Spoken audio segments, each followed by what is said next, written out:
Welcome! In this session, we'll explore the LeetCode problem number 2221, find triangular sum of an array. We'll break down the problem, analyze potential approaches, and discuss an efficient solution. Let's get started. In this problem, we are tasked with finding the triangular sum of an array. The input is a zero-indexed integer array called nums, where each element represents the ith value in the array. The triangular sum is calculated through a specific process. In each step, we take every pair of adjacent elements in the array, add them together, and then take the result modulo 10. This forms a new array with one fewer element. We repeat this process until only a single element remains in the array. The final value is what we call the triangular sum. Our goal is to implement a solution that computes this result. To better understand the process, let's look at an example. Suppose the input array is nums equals 1, 2, 3, 4, 5. In the first operation, we add each pair of adjacent elements and take their sums modulo 10. 1 plus 2 gives 3, 2 plus 3 gives 5, 3 plus 4 gives 7, and 4 plus 5 gives 9. This results in a new array, 3, 5, 7, 9. Now we repeat the operation. For the second step, we take the adjacent sums again. 3 plus 5 gives 8, 5 plus 7 gives 2, and 7 plus 9 gives 6, resulting in 8, 2, 6. Next, we repeat this with the smaller array. 8 plus 2 gives 0, and 2 plus 6 gives 8, leaving 0, 8. Finally, we add the last pair. 0 plus 8 gives 8. Since only one element remains, the triangular sum is 8. Now let's consider a simpler example. If the input array is nums equals 5, we don't need to perform any operations because there's only one element. The triangular sum is simply the value of the input element, which is 5. For another example, take nums equals 9, 1, 2, 3, 6. In the first operation, adding adjacent pairs modulo 10 gives 0, 3, 5, 9. In the second operation, this reduces to 3, 8, 4. Then, 3, 8 becomes 1, 2, and finally, 1, 2 reduces to 9. The triangular sum for this array is 9. These examples demonstrate how the process works step by step for different array sizes.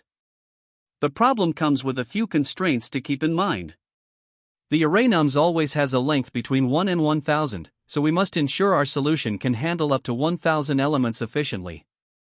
Additionally, each element in the array is guaranteed to be a single digit, ranging from 0 to 9.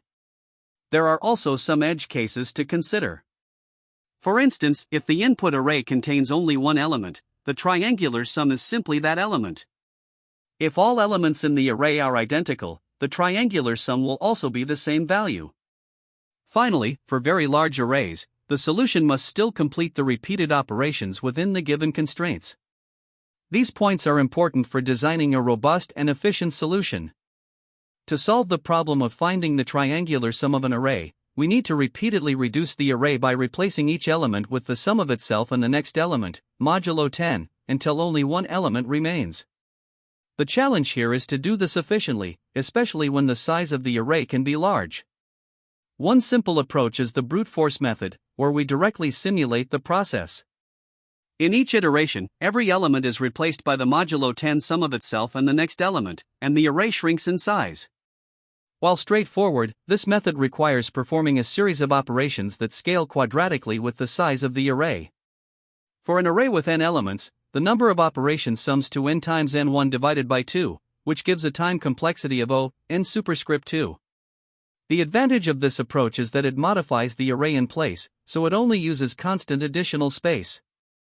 However, for large arrays, this inefficiency becomes a significant drawback, making it unsuitable for scenarios where performance is critical. Now, to address the inefficiency of the brute force method, we can use an optimized approach based on combinatorics. By observing the pattern formed during the iterative reduction, we can see that the final triangular sum can actually be derived using Pascal's triangle. Each element in the resulting array corresponds to a binomial coefficient multiplied by the corresponding element in the original array, with the result taken modulo 10. This allows us to compute the triangular sum directly, without redundant calculations. The steps involve generating the binomial coefficients for the row corresponding to the size of the array -1 and then using these coefficients to compute the weighted sum of the original array elements, reduced modulo 10. This method is far more efficient, with both time and space complexities reduced to O(n). Although this approach requires a deeper mathematical understanding and is slightly more complex to implement, it eliminates unnecessary iterations and is well suited for large inputs. The combinatorics-based approach was chosen for its efficiency, as it significantly reduces the time complexity from quadratic to linear. The key insight was the connection to Pascal's triangle, which allowed us to reframe the problem mathematically and avoid redundant calculations. While the brute force method is intuitive and simpler to implement, it becomes impractical for larger arrays due to its inefficiency. On the other hand, the optimized approach leverages the structure of Pascal's triangle and binomial coefficients to compute the result in a single pass. This critical realization was the aha moment, as it revealed that the iterative reduction process mirrors Pascal's triangle, where each value is derived from the sum of two adjacent values. Ultimately, the optimized approach is ideal for larger inputs, though the brute force method remains a viable option for small arrays due to its simplicity. The decision between these approaches depends on the problem constraints and the size of the input. To solve the problem of finding the triangular sum of an array, we start by breaking down the problem statement. You are given an integer array called nums, which has a length n. The task is to reduce this array step by step until only one element remains. At each step, each element in the array is replaced by the sum of itself and the next element, and then we take this sum modulo 10. This process generates a smaller array with one less element at every iteration. Finally, when the array has been reduced to a single element, that value is returned as the result. Additionally, the input guarantees that nums will contain integers between 0 and 9, and the length of the array will be between 1 and 1000. The output is simply the last remaining integer after performing these reductions. Let's now discuss the iterative approach to solving this problem. We begin with the input array nums and use a loop to progressively reduce its size. At each iteration, we calculate new values for the array. For every index j ranging from 0 to the current size of the array -2, we compute the new value as the sum of the current element and the next element, taking modulo 10 of the result. These calculated values then replace the first part of the array, and the size of the array is decreased by 1. This process continues until the size of the array becomes 1. At that point, the single remaining value is returned as the result. It's also worth noting that if the input array initially has only one element, there is no need for any reductions, and we simply return that element directly. There are a couple of key insights that make this algorithm efficient and practical. First, the modulo operation is essential since the input values are constrained between 0 and 9. By using modulo 10 at each step, we ensure that the intermediate sums also remain within this range. This prevents overflow and simplifies the computations. Second, the time complexity of the algorithm is O(n squared). This is because we perform n1 iterations, and in each iteration, the number of operations decreases progressively from n to 1. Finally, the algorithm is space efficient as well, with a space complexity of O(1). This is achieved by modifying the input array in place, which eliminates the need to create additional arrays for intermediate results. The algorithm relies primarily on arrays for both input and intermediate computations. By updating the input array nums directly, we minimize memory usage and avoid the overhead of creating new arrays during each iteration. The key operation in this process is iterative reduction. At each iteration, the size of the array is decreased by 1, and the formula nums j plus 1 %10 ensures that the values are computed accurately while handling carry operations efficiently. Proper index management is also critical here, as it ensures that the array is updated correctly without overwriting values prematurely. These elements together form the foundation of the algorithm's efficiency and correctness. Now, let's go through a concrete example to see how the algorithm works step by step. Suppose the input array is nums equals 1, 2, 3, 4, 5. Initially, the array contains 5 elements. In the first iteration, we compute new values for the array by summing adjacent elements and taking modulo 10. This gives us the values 3, 5, 7, 9, which replace the first 4 elements of the array. The updated array becomes 3, 5, 7, 9, 5, and the size is reduced to 4. In the second iteration, we repeat the same process. The new values, 8, 2, 6, are computed and overwrite the first 3 elements, resulting in an updated array of 8, 2, 6, 9, 5. The size is now reduced to 3. Continuing from the previous example, in the third iteration, we calculate new values, 0, 8, by summing adjacent elements modulo 10. These values replace the first 2 elements of the array, updating it to 0, 8, 6, 9, 5, with the size reduced to 2. Finally, in the fourth iteration, only one value is computed, 8. This becomes the last remaining value in the array, with the size reduced to 1. At this point, the algorithm terminates, and the single remaining value, 8, is returned as the output. This step-by-step walkthrough demonstrates how the algorithm efficiently reduces the array to its triangular sum. This Python implementation solves LeetCode problem 2221, find triangular sum of an array. The goal is to repeatedly transform the array until only one element remains, as described in the problem statement. We begin by defining the triangular sum method within the solution class, which takes a single argument, nums, representing the input array. The algorithm uses a while loop to continue reducing the array until its length is 1. Within each iteration, we compute the next stage of the array using a list comprehension. Each element in the new array is calculated as the sum of the current element and the next, modulo 10, as required by the problem. The key aspect of the algorithm is the use of the modulo operation to ensure that values remain within the range 0 to 9. This is achieved by iterating through the array using a range up to len, nums, 1, ensuring that we do not go out of bounds. Finally, when the array has been reduced to a single element, the loop terminates, and the last remaining element is returned as the result. The function is concise and efficient, with a time complexity of approximately n squared, as each reduction step involves processing all elements of the current array, and there are n steps in total for an input of size n. This implementation handles edge cases implicitly, such as when the input array contains only one element, as the loop will not run, and the single element will be directly returned. The solution is clean, efficient, and adheres to the constraints of the problem statement. This is the Java implementation of the find triangular sum of an array problem. The logic mirrors the Python implementation by iteratively reducing the array until only one element remains, summing adjacent elements modulo 10 at each step. Key differences include Java-specific type declarations and the explicit use of arrays. The code is concise and follows standard Java conventions. In this first example, we start with the input array nums equals 1, 2, 3, 4, 5. The goal is to iteratively reduce the array by summing adjacent pairs and taking the modulus 10 of each sum, until only one number remains.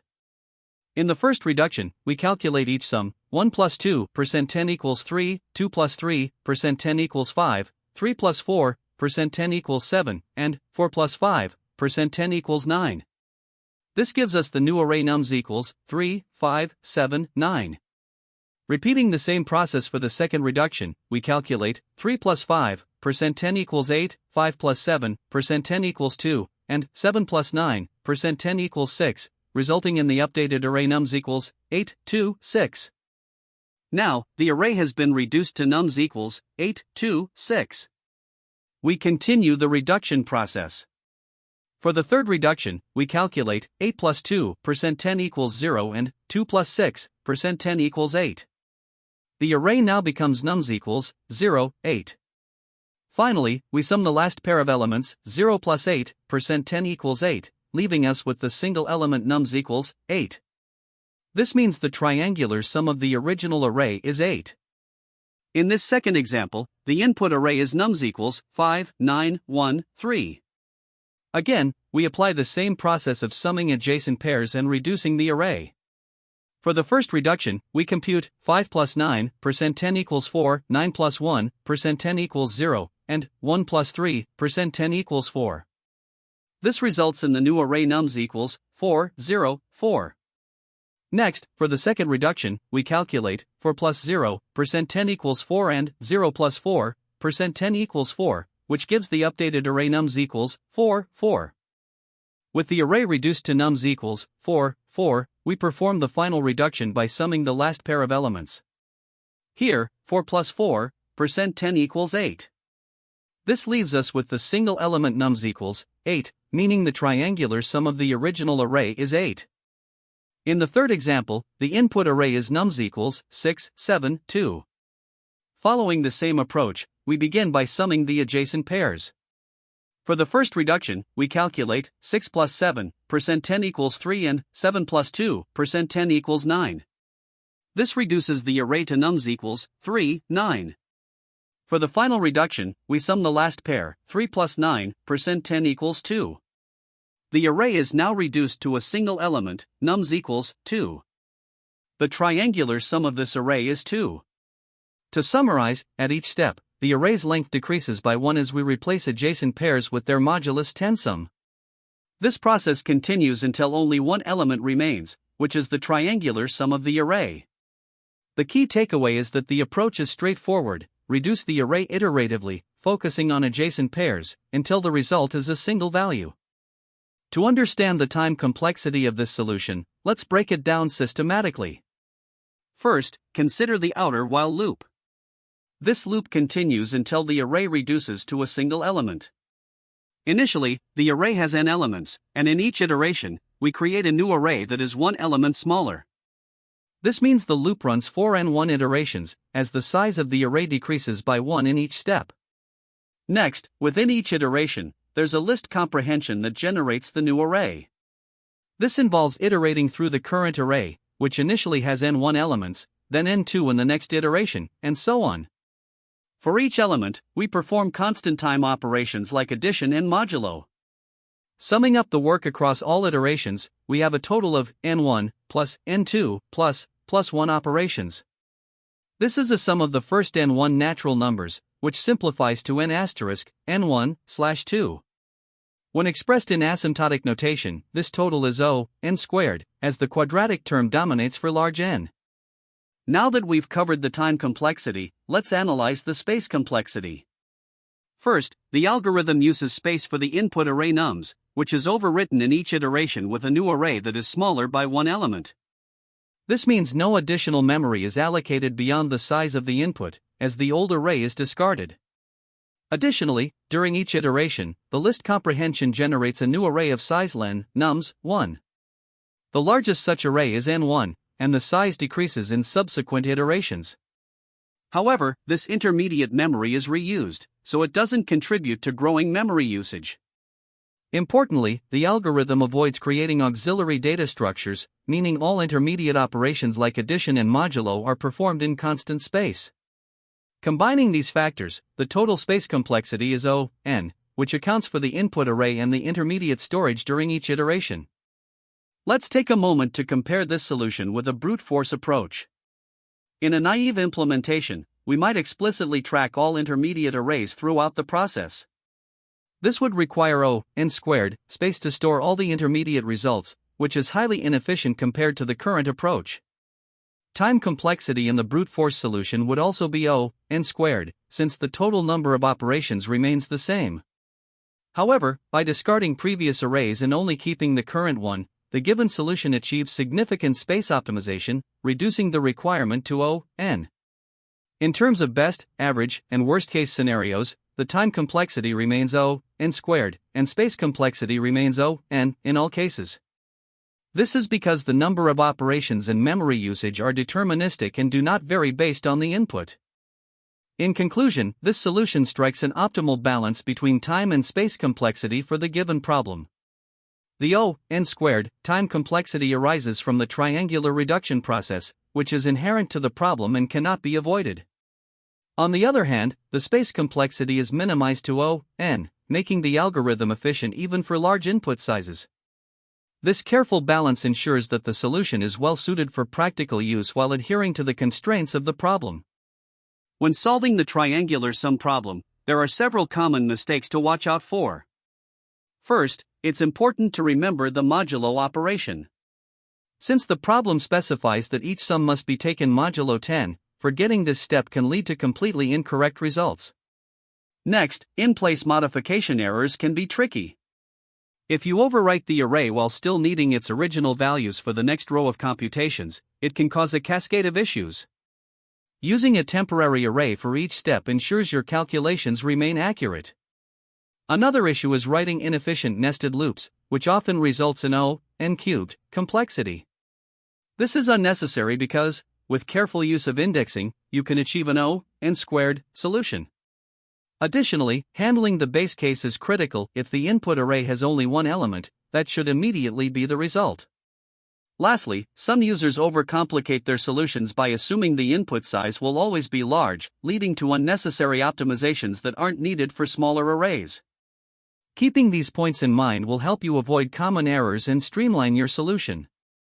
Now, let's focus on insights that are particularly relevant for interviews.